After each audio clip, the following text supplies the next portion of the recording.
So we're coming up to the... I'm going to carry on. We're keeping that in. We're coming to the business end of the season. It was about a year ago that Liverpool made some big moves in the Champions League, and it ended up being a very exciting end of the season. A year on, Chris Pajak joins me right now.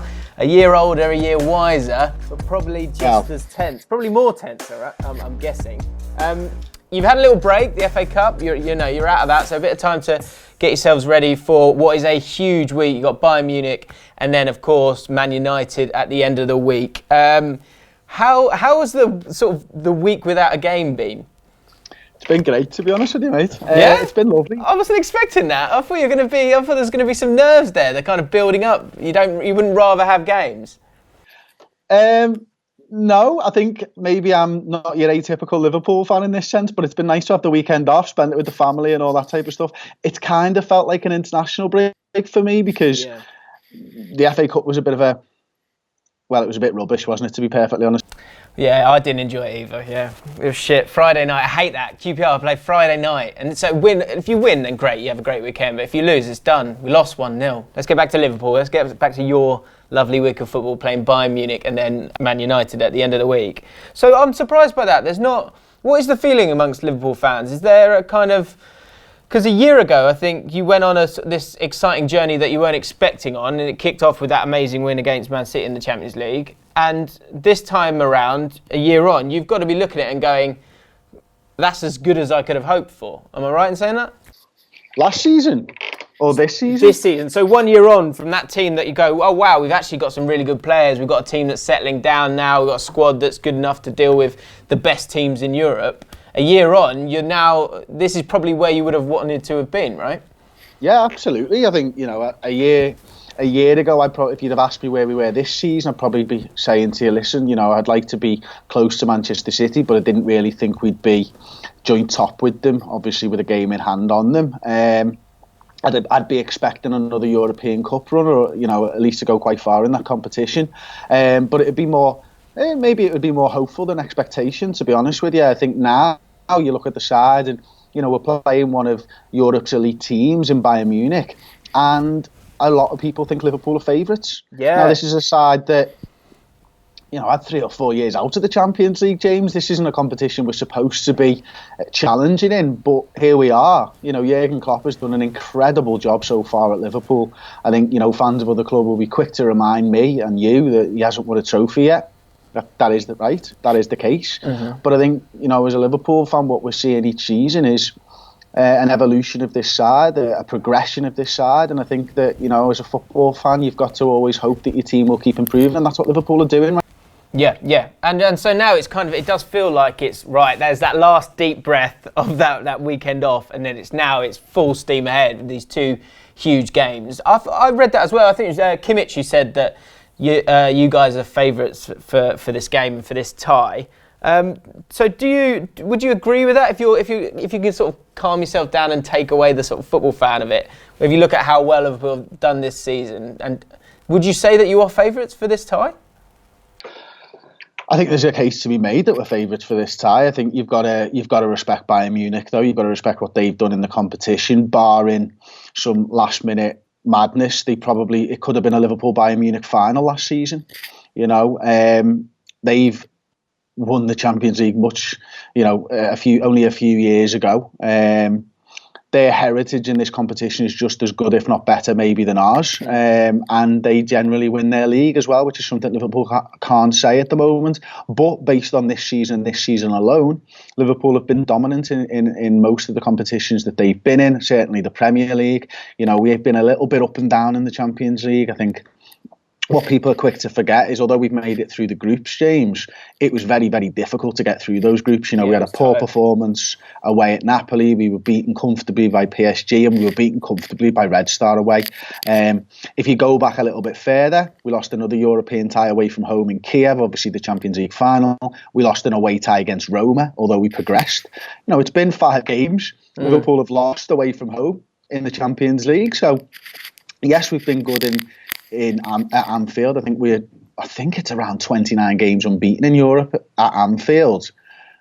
But away from home, we've lost the last 5. and we're going up against the side that can perform both away and at home. You know, they're an experienced side. Lewandowski's absolutely killing it. He was the top scorer in the group stages of the Champions League this season with 8 goals, I think it was, in 6 games. This side, on the surface, the media are reporting that they're an aging side, but they've got a lot of young players coming through as well. Yeah. I guess they're not.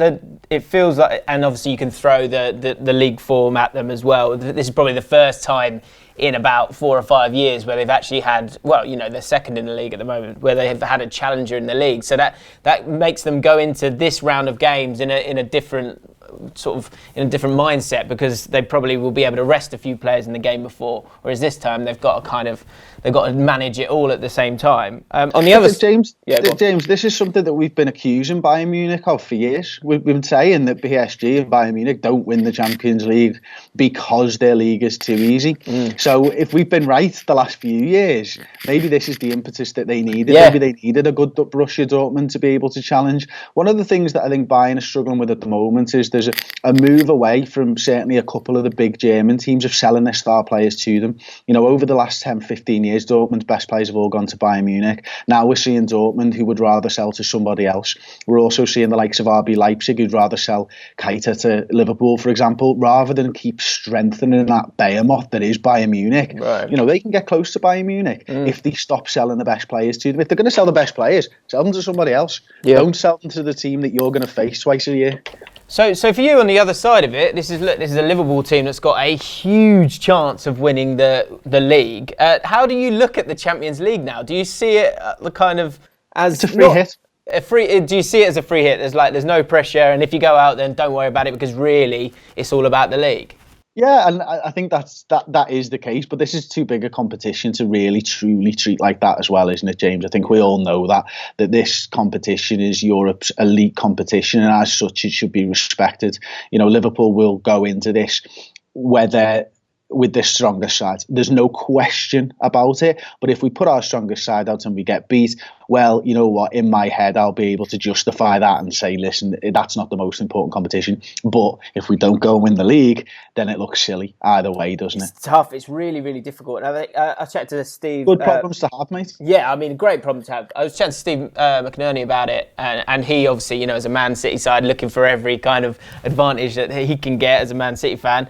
He was looking at what you did in the FA Cup, and he was suggesting that it's so dangerous to do that. You've got to kind of just keep pushing and pushing and pushing and be hungry and play your best players every single second, every single game, because you can't choose when your levels are at their highest. I think there's an element of human nature with this for Liverpool as well, because it has been so long since Liverpool won the league. That is the thing that Liverpool fans and players really want to do, probably deep down, if you made them choose. And so inevitably that's got to affect the whole situation, hasn't it? It's got to affect the players and the fans.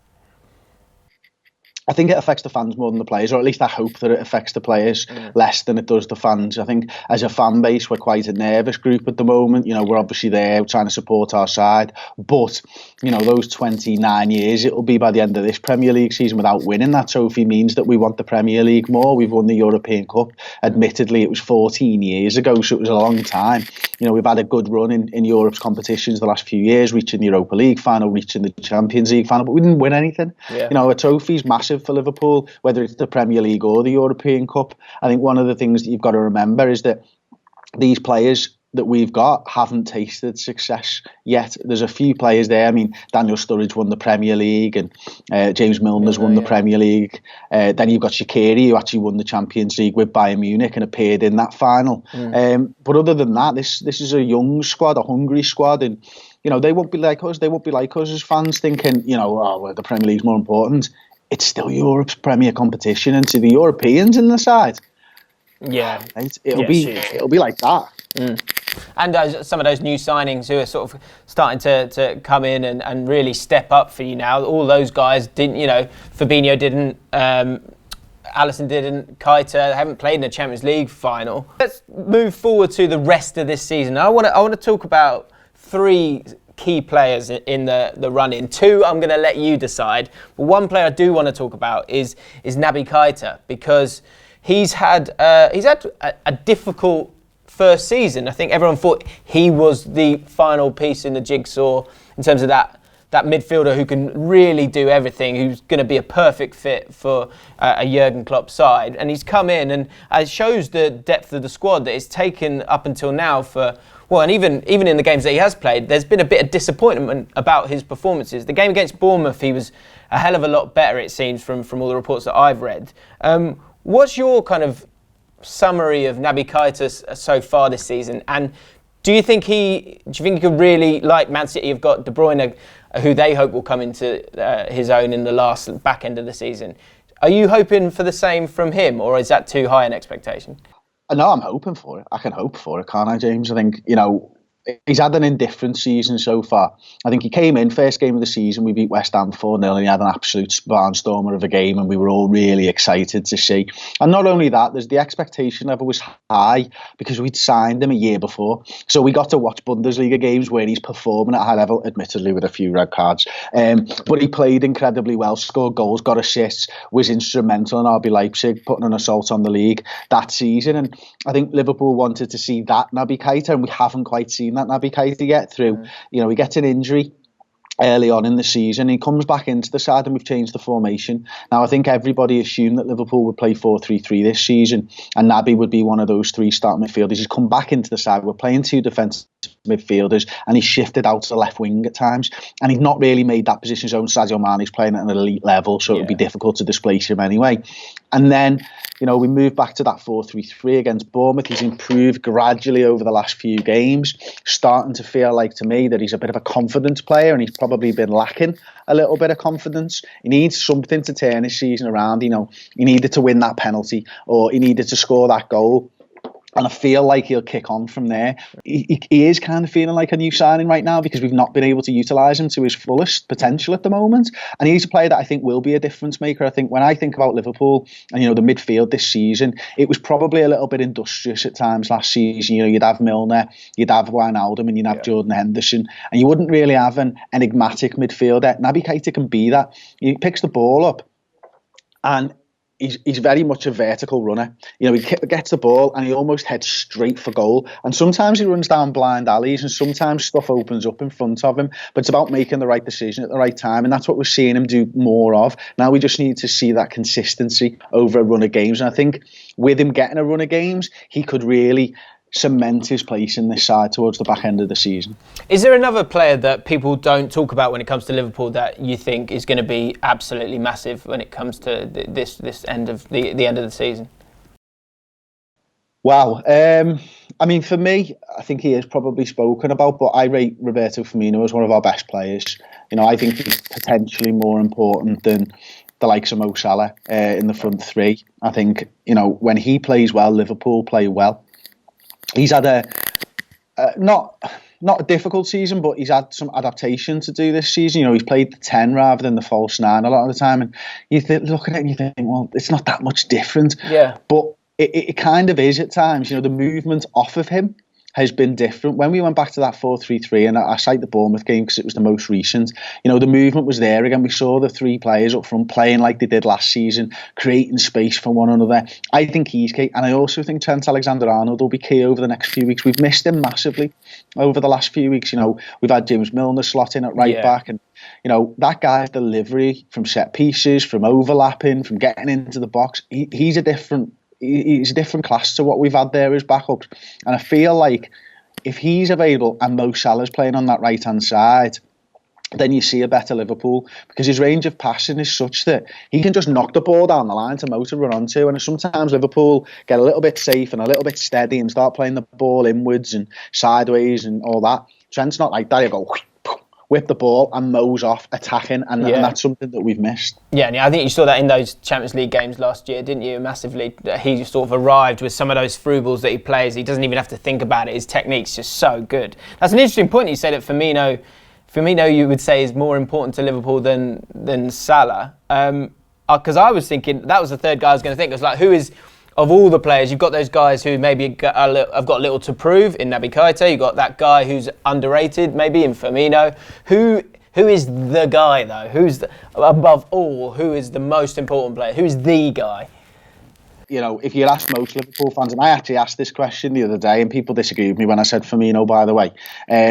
three people that I asked the question to all said Virgil van Dijk. And Virgil van Dijk's missing for Bayern Munich, the first leg anyway. Yeah. So it looks like we'll probably play Joe Matip and maybe Fabinho as our centre-halves, because Dejan's not going to make it. Right. So probably our fourth and fifth choice centre-halves going up against Robert Lewandowski, Coleman and Gnabry and stuff. So yeah, it's going to be an interesting game, certainly. Yeah. Fabinho's one that I think a lot of people should be talking about, though. You know, he is vertically a great defender, but I think Klopp's spoken, and some of his coaching staff have spoken about horizontally now. He's getting to the level that Liverpool needed. There was a concern earlier on in the season that he's very much a front foot defender and he likes to go meet the ball, but he wasn't able to cover sideline to sideline, which is why we moved to the two-man midfield. Right. Give him somebody, didn't have that much space to cover. Yeah. What we're seeing now is he is actually able to do that. It's taken him a little bit of time, but his range of passing is superb, and he doesn't mind leaving that position as long as he knows he's got someone who can cover him, go and play a 1-2 on the edge of the area and look to create things as well. Okay. Finally, let's get a couple of predictions for the week then. Give me Bayern Munich and then give me the Man United game. How do you think it's going to end up? I think Bayern Munich will win 2-1, but I think we're going to go behind first. Okay. Right, to make that one nice and difficult. And, lovely. And help get the fans involved. And Manchester United. Listen, I think, Ole Gunnar Solskjaer has done a good job so far. I'd like to be the first Premier League side to inflict the loss on him. I wanted to be the first side to do it, but obviously they had a little bit of a worry in the Champions League this last week. So Lingard, if he's out, if Martial's out, it plays into Liverpool's hands. But people will disagree with me, James, and Liverpool fans will disagree with me, but I don't think it's must win. So I did a video where I found this thing where you could basically predict every game in the top six. Was it on the Echo website? It was on the Echo website. Yeah, stole it from that. Yeah, and the only defeat I had for Liverpool was against Man United. I think they'll lose this weekend, but I still think you'll win the title. That's how it played out. And the video on my channel. But yeah, I agree with you. I don't think it is a must win. But I think there's almost like this bottleneck of pressure because you're so close to getting what you want from it. And I think it's just an element of you just got to grit your teeth and kind of get through it. But a game like that at Old Trafford is going to be, is going to be so tough. And everyone is forgetting how long there is to go. And actually, winning games in November is, it's a doddle to a point because there isn't the same pressure on the games for both teams involved. And I think for Liverpool and Man City, I think you could still drop quite a few points, both of you. Yeah, I think that's right. I think, Manchester City losing to Newcastle the other week is a prime example.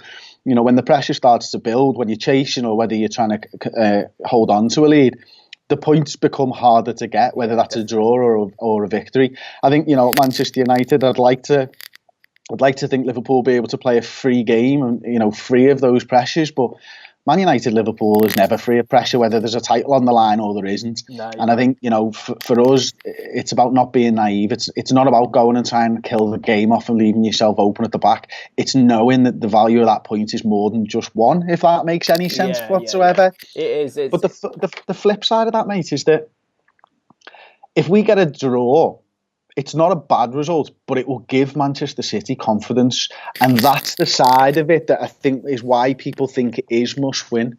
Because, we had the chance to go 10 points clear a few weeks ago, and then all of a sudden, you're 1 point clear at best. If you get a draw, you're 1 point clear, sorry. So there is that, and that Manchester City side have won the title before. And they've never defended it, of course, but we all know they've got great players, a great squad, and a great manager. It's going to be tough. It's going to be very, very tough. And then look, you chuck into that, Man City have got a ridiculous amount of football games to play as well because they're in so many different competitions as well. And how many times at this time in a season you've gone, oh yeah, I think this is the year someone's going to do the quadruple or whatever it is. It goes wrong somewhere. And so for me, from my experience of football, for Man City, it has to go wrong somewhere. And it's too many games, and that's why I think it's just going to be a cracking end to the season and one that I mean, you might enjoy it right at the end, but I think there's going to be some difficult moments along the way, mate, to be honest. Yeah. But listen, these are all great things, like problems to have, aren't they? If we miss out, we miss out. You know, there's always next year. Yeah. It could be, you know what I mean? It's one of them. Look, if we miss out against Manchester City, then fair play, because Manchester City will have beaten a really good side in Liverpool. But equally, if we win it, it could be one of our greatest ever league titles in beating Manchester City to it. The fact of the matter is, you know, when I was growing up, Sir Alex Ferguson ruined my football childhood, you know, from age 10 to age about 30 or something like that. I always thought Liverpool would need to beat Manchester United to the title, and I take some solace in the fact that you don't anymore. Yeah. Okay, fair enough. If you want to join Chris and Paul and all the guys from Redmen TV on this journey towards possibly first title in a very long time, then head over to Redmen TV, subscribe to them and check out all their videos, of course, reacting to the game tomorrow and the Manchester game as well at the weekend. If you're new to Ball Street and you enjoyed this video, why not hit the like button and the subscribe button. Let me know your thoughts in the comments below, and we'll see you soon.